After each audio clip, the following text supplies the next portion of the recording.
día no os encontraré en las aulas de la facultad como he encontrado ahora en este cuatrimestre a antiguos alumnos de Elías Albalá, que tengo ahora en primaria, en la facultad.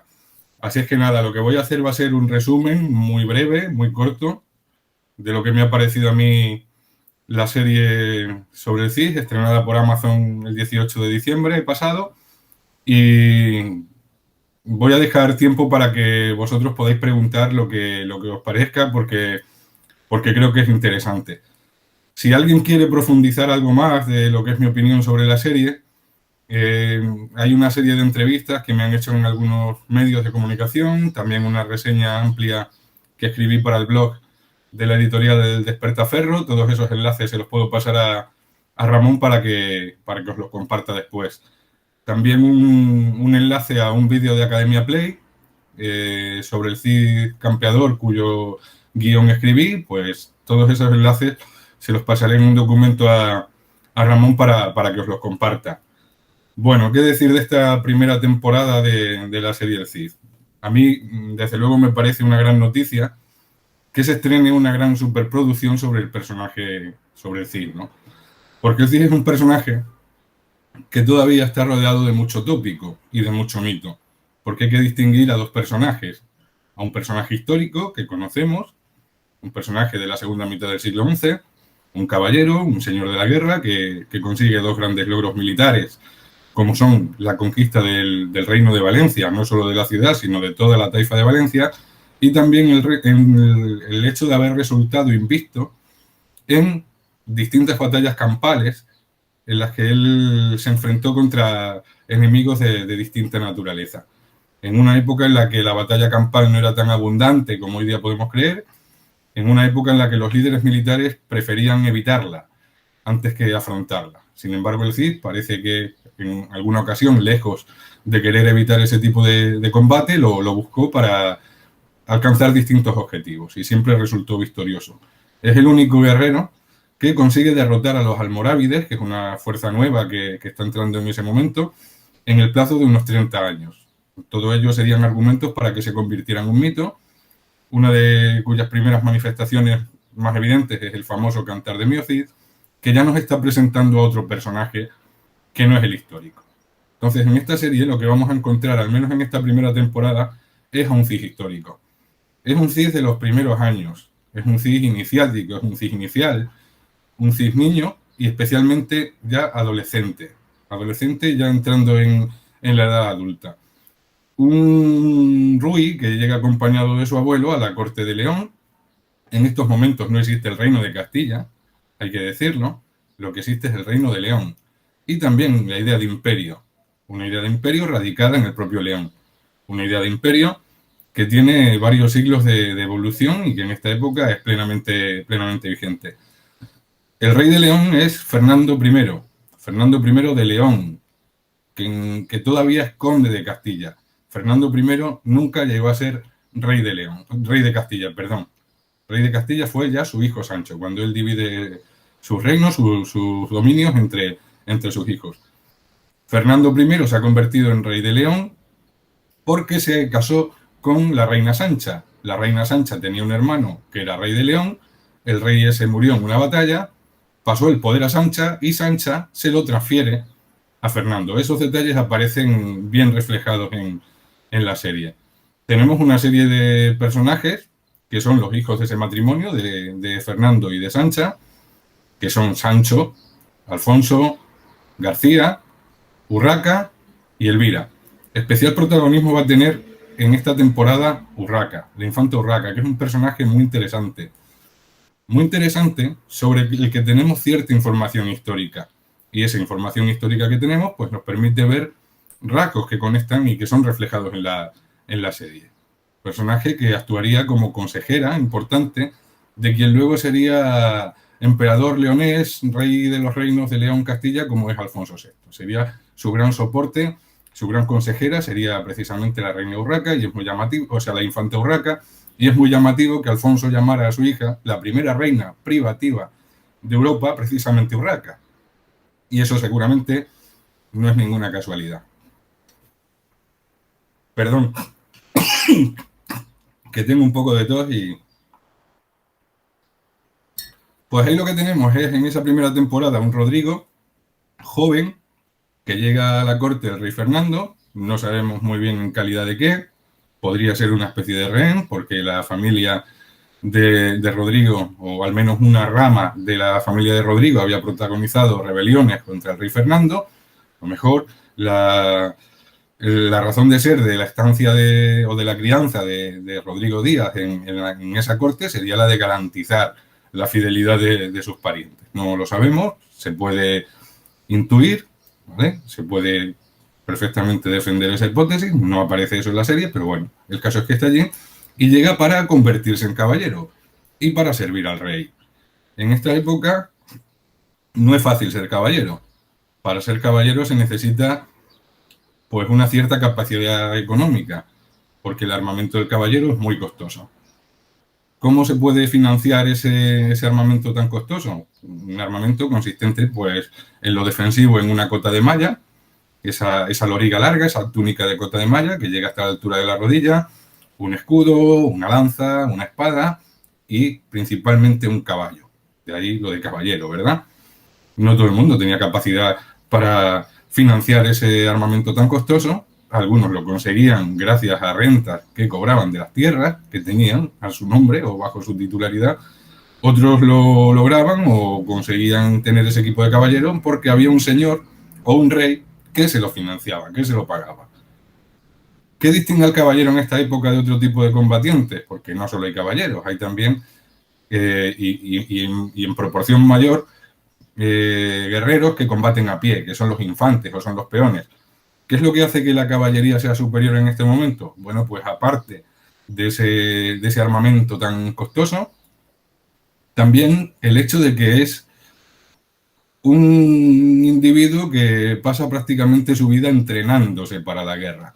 Es lo más parecido a un guerrero profesional que hay en estos momentos. Para llegar a ser caballero se necesitaban muchas horas de entrenamiento. Ese es otro de los puntos destacables que aparece en la serie y que a mí me ha gustado. ¿Cómo combatían esos caballeros?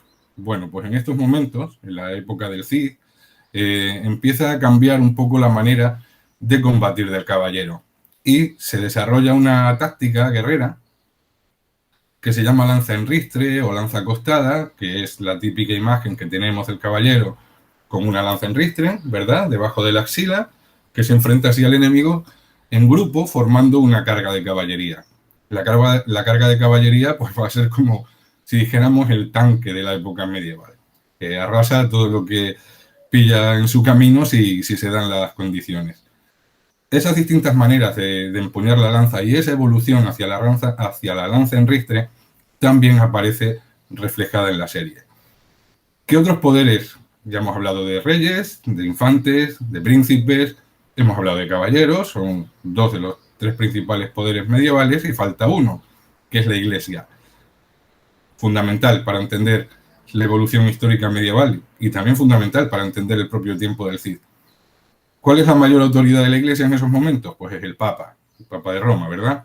En estos momentos el papado está sufriendo un proceso de transformación y de fortalecimiento, enfrentándose en lo ideológico a distintos poderes territoriales que le discuten su poder moral, en lo que se llama la Reforma Gregoriana, que va a dar paso a una idea de superioridad del Papa con capacidad como para integrar en lo que se llama trono de San Pedro a toda la cristiandad, la existente y la que se está creando nueva, porque estamos en un momento de conquistas protagonizadas por cristianos contra pueblos que no son cristianos y que pasan también a esa órbita o a ese orbe de San Pedro.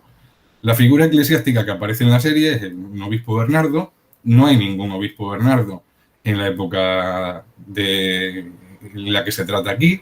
A principios de la década de los 60 del siglo XI no se documenta ningún obispo Bernardo, pero unos años más tarde se iba a ver un obispo Bernardo que va a ser muy importante.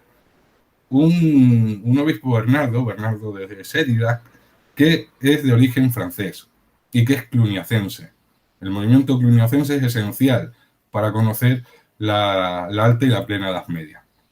Pues ese obispo cluniacense, ese Bernardo, va a ser abad de un monasterio que se llama Sagún y va a ser luego posteriormente nombrado arzobispo de Toledo tras la conquista de Alfonso VI de esa ciudad a los musulmanes. Es un papa con unas ideas de guerra santa muy definidas, con una idea de relacionarse más hostilmente que pacíficamente contra los musulmanes, que en ese momento están divididos en distintos reinos de taifas. Pues bien, ese Bernardo posterior sería el Bernardo que vemos reflejado en la serie, y no tanto un obispo como los que habría en ese momento, en esa corte de Fernando I de León. Ese personaje está encarnado por Juan Echanove, y nos muestra un poco pues esas tensiones que se están dando en el seno de la propia Iglesia entre aquellos que entienden que la relación con los musulmanes debe ser de sometimiento a través de parias, o aquellos otros que entienden que hay que arrebatarles los territorios que habrían pertenecido a los antepasados visigodos. Es lo que hoy día se conoce como idea de reconquista. Palabra, por cierto, que no aparecerá con su significación actual hasta el siglo XIX. Lo que sí en la Edad Media es una noción, una ideología de esa reconquista, la legitimación de la lucha contra los musulmanes por entender que esos territorios ocupados ahora por ellos habían pertenecido a antepasados cristianos que eran visigodos. Aparecen también un elemento muy definitorio de la Edad Media, que son los castillos, ¿verdad? Y aquí sí hay algún problema, porque esos castillos que nosotros vemos ahí no serían propiamente del siglo XI, serían posteriores, serían básicamente los siglos XIV y XV, ya nos estamos alejando de la época del Cid. ¿Cuál es el problema? Pues que son pocos los restos que se conservan de castillos del siglo XI. Entonces, bueno, me consta que se está mejorando en ello para próximas temporadas, para dar una mayor apariencia del siglo XI a esos castillos. ¿Qué más? ¿Cuál es el contexto político tan complejo de ese momento? ¿Era necesario presentarlo? Quizás yo también entiendo que esta primera temporada es una presentación de un mundo complejo, de un contexto político complejo, donde tenemos ese reino de León, el reino cristiano más importante del momento, donde tenemos un condado de Castilla que todavía no es reino, ¿verdad? Donde tenemos también un reino de Aragón que acaba de surgir, prácticamente un recién nacido, a cuyo frente se sitúa un hermanastro, un medio hermano de ese rey Fernando. Se llama Ramiro. Ramiro es el primer rey de Aragón. Y luego hay otra serie de entidades políticas pirenaicas, que son los condados catalanes, que no aparecen en la serie, y al otro lado de la frontera están los musulmanes divididos en distintos reinos de taifas. Unos reinos de taifas que están en situación de inferioridad frente a los reinos cristianos. Los reinos cristianos pasan a la acción o pasan de estar amenazados por el califato de Córdoba, especialmente en tiempos de Almanzor, a principios del siglo XI, y de su hijo, que continúa la obra de su padre. Pues ahí en un par de décadas se pasa a una desmembración, a una descomposición de ese califato, a la pérdida del poder central por parte de Córdoba y a la formación de unas taifas que son independientes y que combaten entre sí. Tenemos un Islam enfrentado entre sí, igual que tenemos un mundo cristiano enfrentado entre sí. De hecho, ahí en la serie aparecen mencionadas dos batallas importantes.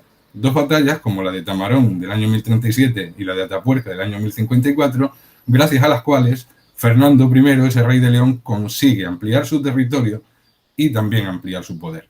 En el caso de las taifas, pues más de lo mismo. Enfrentamientos entre ellas por cuestiones territoriales, por expandirse. En ese mundo, en ese mosaico andalusí dividido en taifas, las más importantes son la de Toledo, muy importante, la de Sevilla, también la de Zaragoza, la de Granada y la de Valencia, y la de Badajoz, una taifa muy extensa. Esas serían las más importantes. Las taifas hay que decir que van cambiando a lo largo del tiempo, y se da una tendencia. Las mayores van absorbiendo a las pequeñas. El pez grande va comiéndose al pez pequeño, y formándose grandes taifas como esa de Sevilla, como esa de Zaragoza, como la de Valencia, o como la de Granada o Badajoz, como la de Toledo. Muy importante por situarse en el centro de la península y ser Toledo una ciudad muy importante en lo simbólico y también en lo estratégico, por esa posición geográfica en el centro de la península. Para entender la trayectoria de Rodrigo Díaz del Cid es esencial entender y comprender y conocer su relación con los musulmanes. Y los musulmanes también tienen protagonismo en la serie. especialmente los musulmanes de la Taifa de Zaragoza, que es la única con la que pudo relacionarse de algún modo Rodrigo Díaz en sus primeros años, en los primeros años de su vida, al servicio ya del infante Sancho, que pasaría a ser rey de Castilla con la división testamentaria. Y ese es un poco el marco complejo en el que se desarrollan esos primeros 5 capítulos que cubrirían unos 5 años o así de la vida del personaje. Y bueno, pues tras este resumen un poco de algunos de los elementos que pueden destacarse de la serie, pues si la habéis visto o si no la habéis visto o tenéis alguna curiosidad, pues os invito a que con toda libertad preguntéis lo que vosotros queráis. Perfecto, David. A ver, vamos a empezar un turno de preguntas y yo al menos ya tenía localizada una, ¿verdad?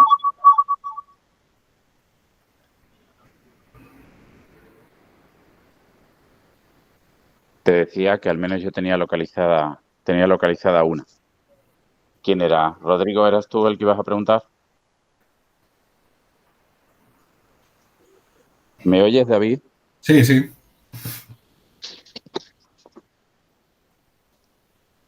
Hola. Sí, hola, buenas. No se le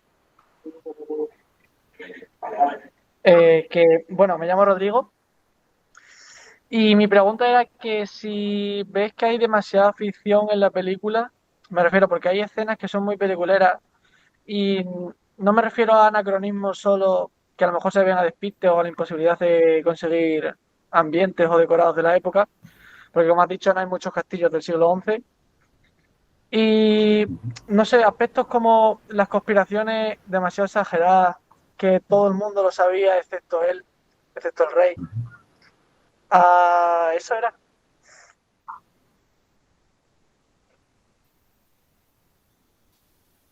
Pues mira, lo del tema de los castillos, sí es verdad que hay pocos vestigios de castillos del siglo XI, pero bueno, con la tecnología actual se pueden modificar de algún modo y darle una apariencia, un aspecto más de lo que sería un castillo del siglo XI. Ya digo que me consta que están trabajando en ello.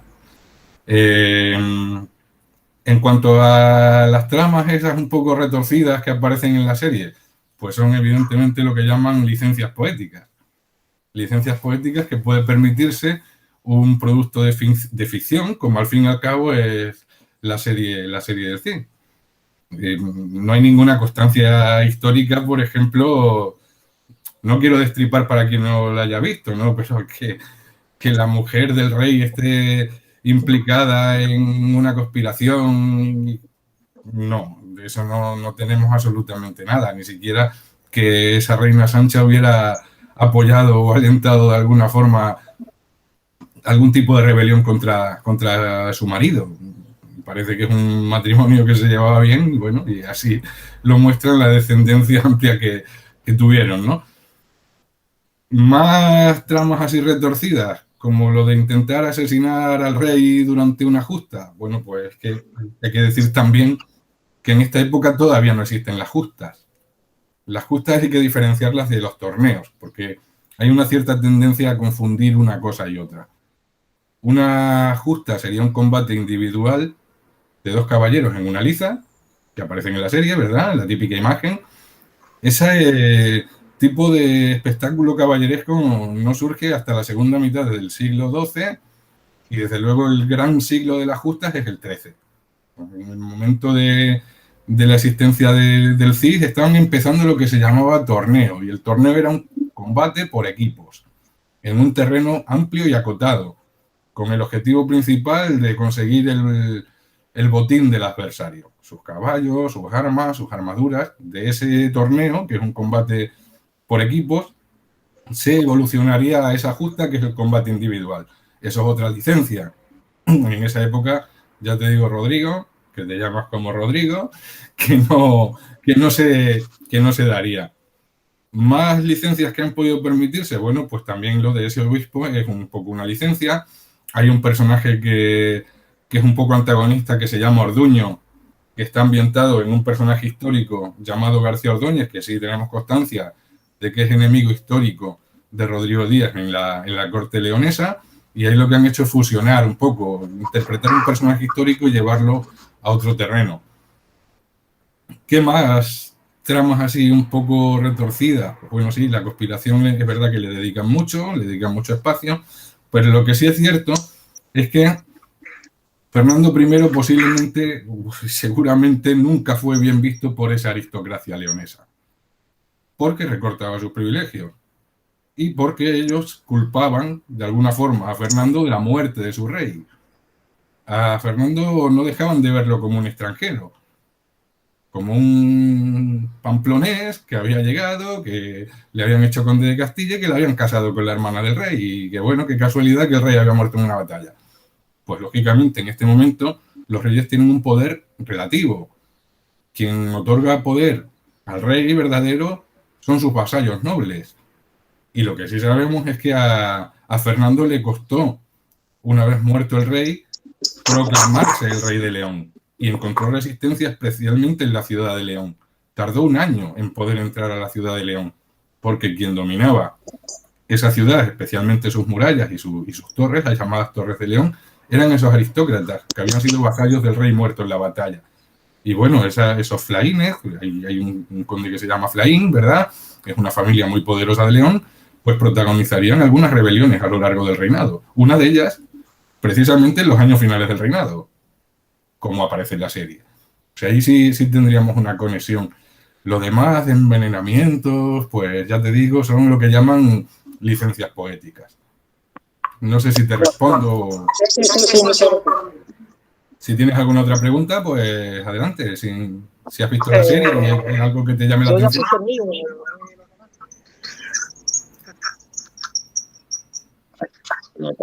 Bien, David. Sí. Tenemos una segunda pregunta. De acuerdo. Hola, soy Eva. Hola, Eva. Quería preguntarte que en una parte del artículo dices que no debemos considerarlo un documental, sino una serie. Pero ¿realmente piensas que es lo suficientemente fiel a la historia como para poder ayudarnos a comprenderla más fácilmente? Yo creo que sí, que bueno, no solo esta, sino otras series históricas, también películas o incluso películas de dibujos animados nos pueden servir, lo primero para generar un cierto interés. Y eso que nos lleve a nosotros a buscar información histórica. No es un documental, como dices, no es un libro de historia, como dices, pero lo que sí se puede decir de esta primera temporada es que de lo poco que conocemos de la historia del momento aparece de alguna forma reflejado. Hay que separar el grano de la paja, claro. Hay que separar lo que es ficción de lo que es información histórica. Pero sí puede ser una buena oportunidad para adentrarse o iniciarse en la comprensión de un mundo complejo. Teniendo en cuenta que si algo nos llama la atención, debemos hacer lo posible por averiguarlo con otras fuentes. Con libros, con estudios de historiadores, o preguntando a alguno que conozca el periodo, ¿no? Pues bueno, sí, puede ser una manera buena de empezar a conocer ese periodo. No sé si te respondo. Sí, muchas gracias. Bueno, David, como te dije, tenemos dos clases a la vez y va a haber una pregunta de la clase que tenemos al lado. Estupendo. Y la va a dar un compañero nuestro. ¿No te va a enfocar? ¿Te va a enfocar ella? Sí, hombre. Buenas, David. Te voy a pasar con una alumna que te va a hacer una pregunta, ¿vale? Estupendo. Hola, buenas. Hola, ¿qué hay? Yo quería preguntarte que por qué el Cid recibe el sobrenombre de campeador si realmente no fue el que venció al rey en la batalla que se representa en la serie. Claro, esa pregunta es muy interesante porque lo que sí sabemos es que a él se le llama campeador en su vida. Y de hecho él lo utiliza como seudónimo o como epíteto, ¿no? Porque campeador es el que consigue vencer en el campo de batalla. El señor o el dueño del campo de batalla. Tienes razón. En Graus es que además sobre Graus hay incluso algún especialista que discute que pudiera haber participado en esa batalla. Lo que tenemos de la participación de o posible participación de Rodrigo Díaz en esa batalla de Graus, que aparece ahí en la serie, es una referencia de una crónica, que es una especie de biografía del personaje que empezaría a escribirse, si no en vida, muy poco tiempo después de que él muriera y cuya versión es 80 y pico años posterior a la fecha de la muerte, con todos los problemas que ello implica. Había cambiado mucho todo y 80 años después se podían ver determinados acontecimientos de otra manera, ¿no? Y introducir añadidos. En base a una obra compuesta en vida o poco después de la muerte del personaje, a la hora de ponerla por escrito, pues se podría haber amputado alguna parte, se podría haber añadido otras, en fin, y eso es problemático. Y es verdad, la única referencia que tenemos es que estuvo acompañando al rey Sancho en esa batalla de Graus y que le ayudó. Pero no es la referencia histórica que a partir de ahí empezara a ser llamado campeador. Eso es otra licencia que se toman los creadores de la serie. Hay algunos escritos, fuentes históricas, que nos dicen que sería llamado campeador por vencer en 2 combates singulares, que actuaban como una ordalía o como un duelo judicial para resolver distintos asuntos. Ese combate individual que sirve de juicio o de procedimiento judicial también aparece en la serie. Esa sería una de las versiones de por qué el origen de ese campeador. Y hay otros escritos que dicen que sería a partir de una batalla contra la taifa de Granada, estando él en Sevilla y apoyando a la taifa de Sevilla en esa batalla, que sería la primera batalla que él actuaría como comandante, como responsable de las tropas y no integrado al servicio de un rey. Antes de esa batalla de Cabra, que sería su 4ª batalla campal, él había participado ya en otras 3 batallas, incluida esa de Graus, que sería la primera, otras que enfrentan a los hermanos en las guerras civiles que surgen tras la muerte del rey Fernando, y bueno, pues en esa de Cabra, que ya actuaría él como responsable de la tropa, hay alguna versión que dice que sería llamado campeador. Entonces está bien visto eso que acabas de decir, porque realmente él no sería el responsable máximo del ejército que consigue la victoria en esa batalla de Graus que aparece en la serie y que es de lo mejor que hay en la serie. Desde luego, si lo habéis visto, es una escena larga y como muy espectacular.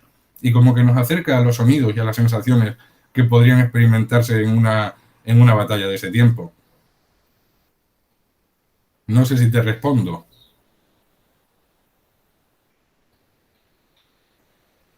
Sí, lo he entendido, sí. Bien, pues vamos a por la siguiente pregunta, David. Muy bien. Hola, soy Casto y bueno, mi pregunta es, al principio de la serie se ve la historia de Rodrigo cuando era niño, de que estaba con su madre en Vivar y claro, él ve como que Fernando manda a su padre Diego matar al rey Navarro y luego ansía el poder como medio vengar la muerte de su padre formándose caballero y estando ahí con Fernando. ¿Eso es verdad? No tenemos ni idea de nada de eso. No tenemos, eso es otra licencia. Ya os digo que es un momento de la vida del personaje sobre el que disponemos de muy poca información. De eso que acabas de plantear ahora mismo, que es también muy interesante, ¿qué es lo que podemos intuir o qué es lo que podemos suponer en base al contexto histórico que conocemos, en base a la poca información que tenemos? ¿Que el padre de Rodrigo Díaz pudo morir y participar en la batalla de Atapuerca? Sí. Pudo participar en la batalla de Atapuerca, pudo morir en la batalla de Atapuerca. No sabemos ni cuándo nació ni cuándo murió, porque realmente lo que nos ha quedado del padre de Rodrigo Díaz es muy poco. Es simplemente su nombre, que ya nos está indicando su posible pertenencia a esa familia Flaínez tan poderosa en León, y tenemos que dominaría, conquistaría en las fronteras del reino de Navarra, entonces no Navarra, entonces Pamplona, una serie de posiciones, una serie de pequeñas fortalezas, cuyos nombres incluso esa crónica que mencionaba antes suministra, y no sabemos cuándo moriría, pero pudo participar en la batalla de Atapuerca. Desde luego, lo que sí parece muy claro es que el rey Fernando sacó mucho rendimiento de esa batalla de Atapuerca también. Mucho. Igual que lo había sacado de la de Tamarán. Hay una manera de entender la guerra medieval que dicen que las batallas campales en estos momentos no servirían para mucho, o que servirían más bien para poco, porque con batallas no se conquistaban territorios. Los territorios se conquistaban dominando sus fortalezas, ¿no? Más con la guerra de asedios que con una batalla. Bueno, pues quizás esta segunda mitad del siglo XI, tan peculiar en algunos sentidos, sea un poco excepción en ese caso. Y lo demuestra el propio Fernando. Fernando se convierte en rey de León porque su cuñado ha muerto en una batalla. Eso le permite que el trono de León quede vacante, que pase a su mujer con quien él está casado en ese momento, y como en ese momento no pueden gobernar las mujeres, pues le transfiere el poder a él. Fíjate, en una sola batalla consigue dominar un reino y convertirse en rey, cuando él no es rey, él es un conde de Castilla. Esa es la primera. La segunda, la de Atapuerca, en la que sitúa la serie la muerte del padre de Rodrigo Díaz. Esa batalla le enfrenta a su hermano mayor. A Fernando le enfrenta a su hermano mayor, que es García Sánchez III de Pamplona. Pamplona, el núcleo originario del poder de Sancho el Mayor, que es el padre de los dos. Y ese rey pamplonés, como primogénito, hereda el territorio central de su padre, de ese Sancho el Mayor. Ese territorio, ese reino de Pamplona en esos momentos, quería expandirse y quería controlar otros territorios, entre ellos Castilla. Y hay una guerra entre hermanos. Si es una constante que se repite. Muere el padre, divide el reino, guerra entre los hermanos. No falla. Pasa también en el mundo musulmán, por cierto. Es exactamente, en ese sentido, eran la misma cosa, cristianos y musulmanes. Pues con esa batalla de Atapuerca, en la que muere también García, consigue Fernando controlar un territorio fronterizo importante entre Castilla y Pamplona y someter a vasallaje a su sobrino, que va a ser el que va a heredar el trono. Fíjate, con una batalla en la que muere el rey, otro rendimiento, y le permite ya a partir de ese momento, sí, a Fernando I convertirse en el señor cristiano más poderoso de toda la península ibérica. Dos batallas. ¿Que el padre pudiera participar? Por fecha y por circunstancias, sí. ¿Que pudiera estar detrás de la muerte del rey pamplonés? No lo sabemos, pero lo que sí parece claro es una voluntad por eliminar al rey del ejército rival. Porque no te sirve de nada un rey cautivo. Porque un rey cautivo, aunque esté cautivo, sigue siendo rey. Lo que te permite controlar su territorio, y especialmente si no tiene descendencia, es su eliminación física. Y hay que concebir también un poco las muertes de esos reyes como lo que llaman operaciones especiales o operaciones de comando. Lo mejor de tu ejército, los mejores guerreros muy bien entrenados, pues especie de asesinos, con una misión muy específica y muy concreta, que es ir a cortarle la cabeza a la serpiente. Porque muerto el rey, se acabó la batalla. Y se acabó la posibilidad del dominio del reino. La muerte de un rey implica un periodo de inestabilidad política que aprovecha además la nobleza para seguir aumentando sus privilegios, su poder y todo lo demás. Entonces, de esa escena que tú ves o de esa trama que te presentan en la serie, lo que sí podemos un poco destilar es que Fernando, el rey ese, pudo explotar la batalla para sus objetivos políticos, planteándolas como operaciones especiales. De hecho, su otro hermano también va a morir en unas circunstancias parecidas. También en lo que parece una batalla, una operación especial. Tú fíjate el historial del rey Fernando. Su cuñado, su hermano mayor y su hermano pequeño. Los tres muertos en tres batallas que le dan más poderío a ese reino de León en el que el titular es el rey Fernando. Entonces, bueno, pues no sé si te contesto, pero más o menos es un poco cuál sería la situación. Hay que tener en cuenta que Rodrigo Díaz se cría en esas concepciones de cómo la batalla puede ser muy útil para alcanzar determinados objetivos. Y lo que sí demuestra Rodrigo Díaz es mucha capacidad de aprendizaje.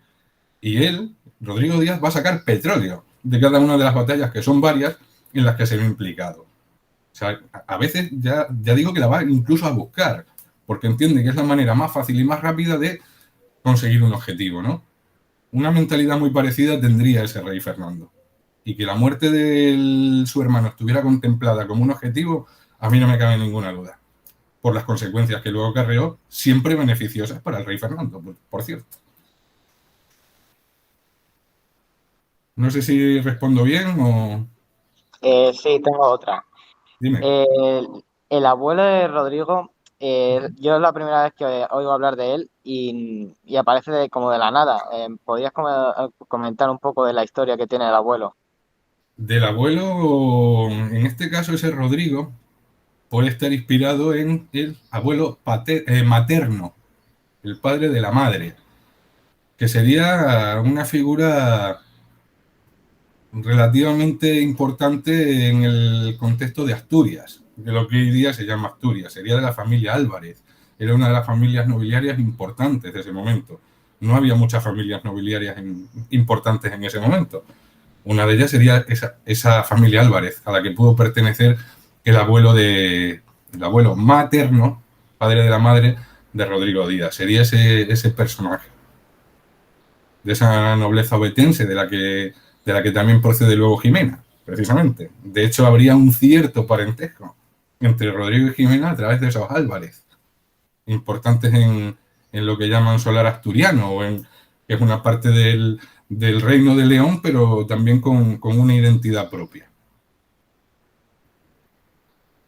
No es mucho lo que conocemos sobre el abuelo, pero sí que sería un personaje relativamente importante. No sé si con eso respondo a tu cuestión. Sí, como no hay muchos datos, pues bueno, algo me sirve. Claro, es que el problema que tenemos es eso, que nos movemos en unas arenas como muy movedizas, en las que es muy complicado incluso a veces establecer las relaciones.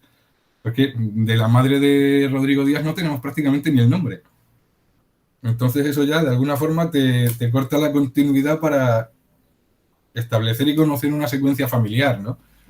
Pero vamos, según esa crónica que decía antes, el abuelo materno de Rodrigo Díaz habría sido ese Rodrigo Álvarez, que además, bueno, pues normalmente los nietos se llaman como los abuelos, por la costumbre de repetir, ¿verdad?, el nombre en el apellido y luego pasa otra vez y así los nombres resultan tan repetitivos. O sea, es normal que Rodrigo se llamara como su abuelo. Tengo ya la última pregunta. Al final, en el último capítulo, cuando muere el padre de Orduño, ahí se monta como es decir, que aparentemente pudo ser el abuelo, Rodrigo, quien matase al padre de Orduño, pues tenía la navaja navarra esa que tan famosa se vuelve durante la serie.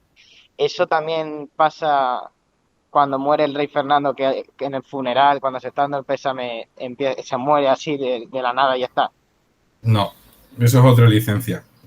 De la muerte de ese personaje que estaría ambientado en un conde influyente de esa época que se llama Flaín Fernández y que protagoniza una rebelión en el último año de la vida de Fernando. Eso sí sería una conexión histórica, pero no sabemos cómo murió ese Flaín Fernández. Es posible que incluso estuviera vivo 5 años más, pero desaparecen también en los rastros documentales. La única manera que hay en el momento de saber si uno está vivo o está muerto, siempre personajes de la alta nobleza, que son los que aparecen como confirmantes en los documentos, es que sigan apareciendo como confirmantes en los documentos. Una señal de que han podido morir o caer incluso en desgracia es que desaparezcan del registro documental. Y creo recordar que ese Flaín Fernández desaparece del registro documental.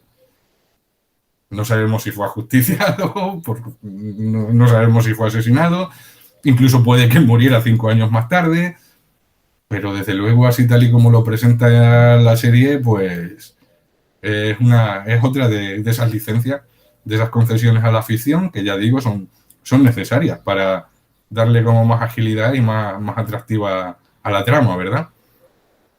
Esas lagunas que tenemos y que los historiadores no podemos llenar porque no podemos permitirnos ficcionar, pues una ficción sí se las puede permitir. Y ya ves que tenemos como una especie de mar en el que tenemos unas cuantas islotes de información y todo lo demás es agua. Y es complicado, claro. Entonces eso, por una parte, para alguien que hace una serie, pues es una ventaja. Porque te permite dar más a la ficción, ¿no? Y bueno, hay ficciones y ficciones. Tú imagínate si apareciera por ahí un dragón volando y escupiendo fuego, ¿no? No es lo mismo como que hagan asesinar a alguien, ¿no? Una daga, por cierto, que es posterior a esa época. En esas épocas, esas dagas que se llaman orejeras o orejonas, no sé si te has fijado en la empuñadura, que tiene como dos salientes que parecen orejas, esas dagas serían posteriores al momento de la serie. No sé si te respondo o... Continuamos con la siguiente pregunta, David. Nosotros Sí. ahora mismo estamos en la quincena de la paz y la no violencia y esta pregunta está relacionada con el trauma de las guerras. Ajá. Buenas, me llamo Víctor y me preguntaba, en la serie hay una escena en la que los guerreros vuelven de la batalla contra el hermano del rey y hay muchas muertes de guerreros en esta batalla y al llegar al reino van a una casa de una mujer a darle el pésame y demás. Quería saber si estos sentimientos de trauma tras la muerte y estas penas que se sentían en la sociedad, si se reflejan como o se parecen mucho a la realidad o no tanto como lo muestra en la serie. El problema es que en ese momento concreto no podemos conocer esa realidad. Entonces, bueno, que puede ser verídico esa escena en la que los compañeros del marido caído, acompañados por el rey, van a dar el pésame a alguien que ha sido guerrero importante, pues sí, eso podría darse perfectamente. ¿De qué manera? Pues no sabemos cómo. Es muy poco lo que sabemos de los sentimientos de los guerreros en este momento. Muy poco. Y de lo poco que conocemos es en relación precisamente con el Cid, que es un personaje que a pesar de la época en la que nos movemos, conocemos bastante, porque ha generado una cantidad de información relativamente buena. Que ese sentimiento, lo que sí sabemos es que existía el miedo a la muerte. El miedo de esos caballeros que partían a la guerra aparece reflejado en que normalmente lo que hacen antes de partir a una campaña es hacer testamento, porque saben que pueden morir, claro. Y entre las cláusulas que algunos de esos nobles están incluyendo en sus testamentos, perdón, es el compromiso de sus vasallos a que no le dejen muerto en tierra enemiga, a que se lo lleven de vuelta y sea enterrado en lugar sagrado. Eso sí aparece en testamentos de la época. Y algo parecido podemos ver en la serie, porque intentan llevarse a todos, no sé si te fijaste. No quedarse allí a nadie muerto, en tierra infiel además, ¿no? Porque en ese momento de mucha religiosidad entendían que debían ser enterrados en condiciones, en un lugar sagrado para garantizar su llegada al cielo y la salvación de su alma. De hecho, esa expresión por la salvación de mi alma aparece en esos documentos de la época. Y es algo, en cuanto a los sentimientos de los guerreros, en cuanto a la batalla y la posibilidad de morir, es lo más nítido que podemos encontrar, ¿no? Esos testamentos en los que exigen a los vasallos que trasladen su cuerpo en caso de caer en una batalla o en un asedio. No sé si te respondo o... Sí, muchas gracias.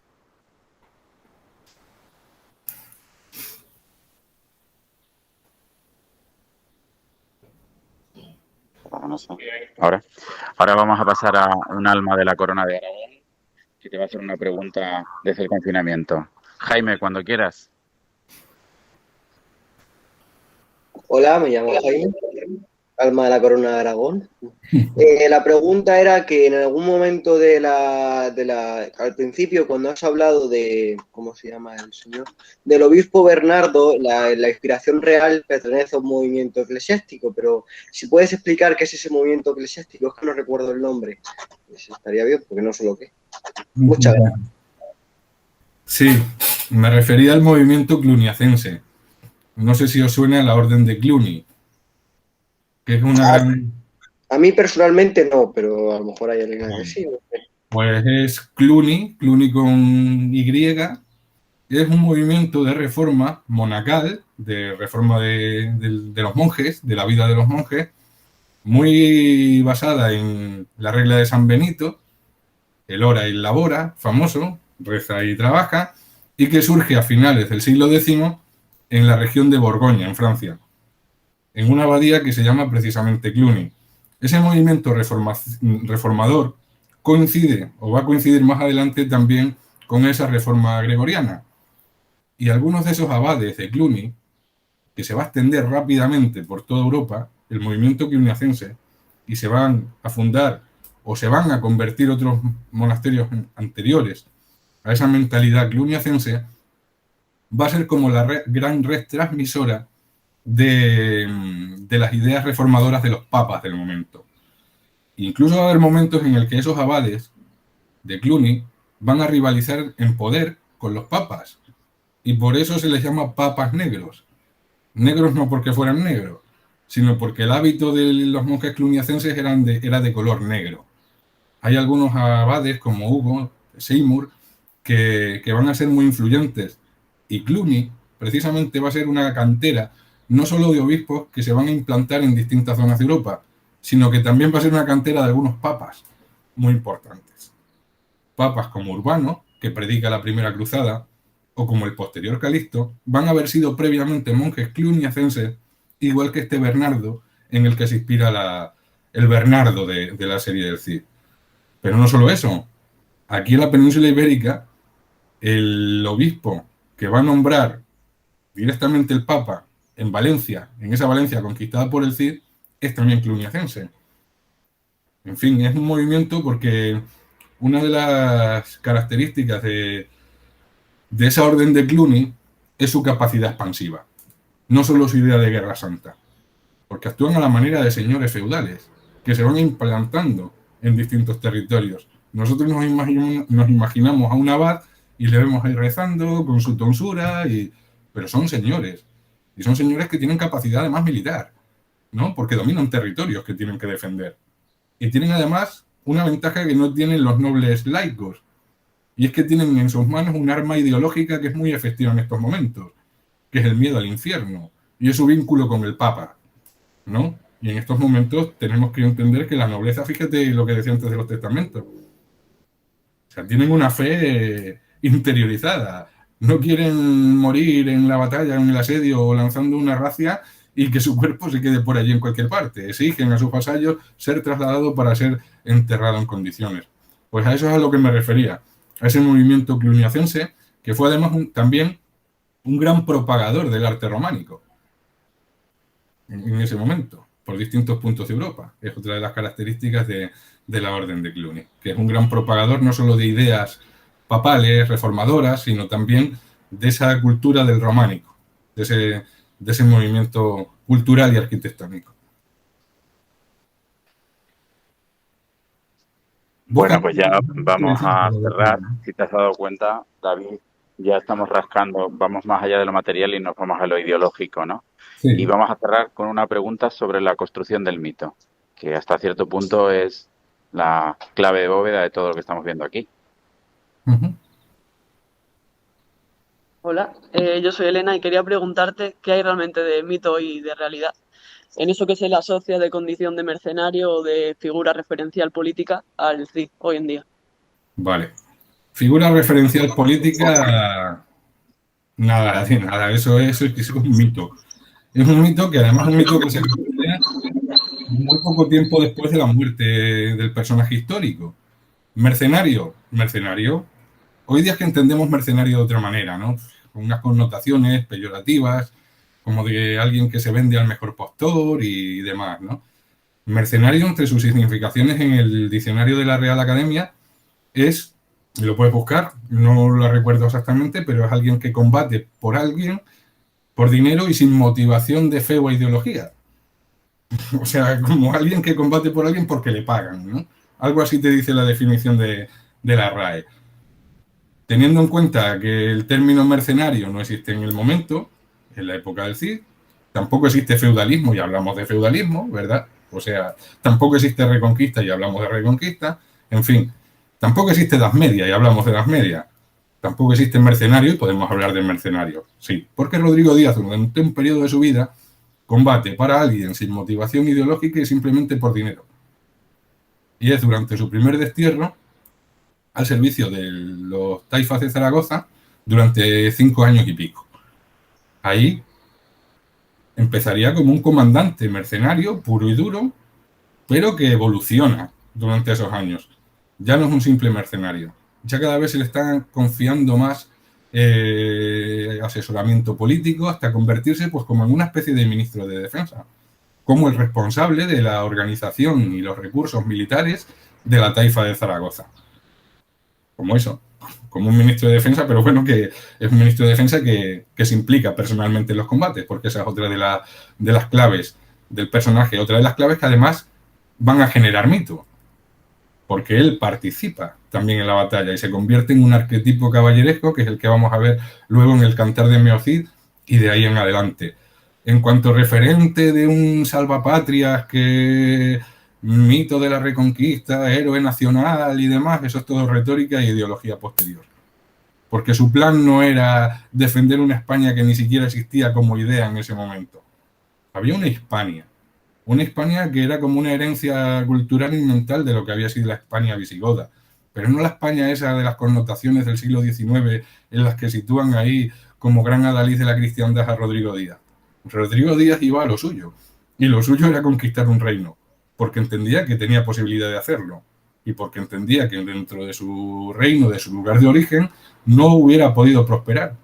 Esas oportunidades de ascender social, económica, políticamente y moralmente, es muy importante, la moral es importante, te la daba la frontera, te la daba la conquista. Y ese era su plan.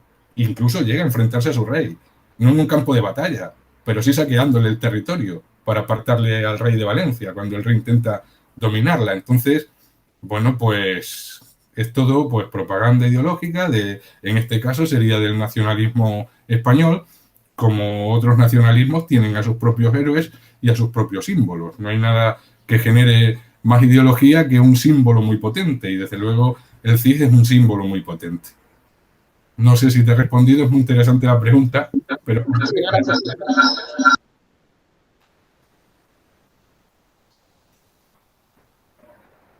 Bueno, David, pues ya te vamos a despedir. Te queremos dar las gracias. Evidentemente esperamos que este sea el principio no de una gran amistad, porque ya lo es, sino de una colaboración y de una valoración distinta de la enseñanza de la historia. Te vamos a dar un aplauso porque te lo mereces y hasta pronto. Muchas gracias. Muchísimas gracias por las preguntas. Han sido muy interesantes. Muchas gracias. Nada, te decía, Ramón, que muchas gracias a los chavales y a vosotros por haber organizado esto y por las preguntas tan interesantes que han hecho.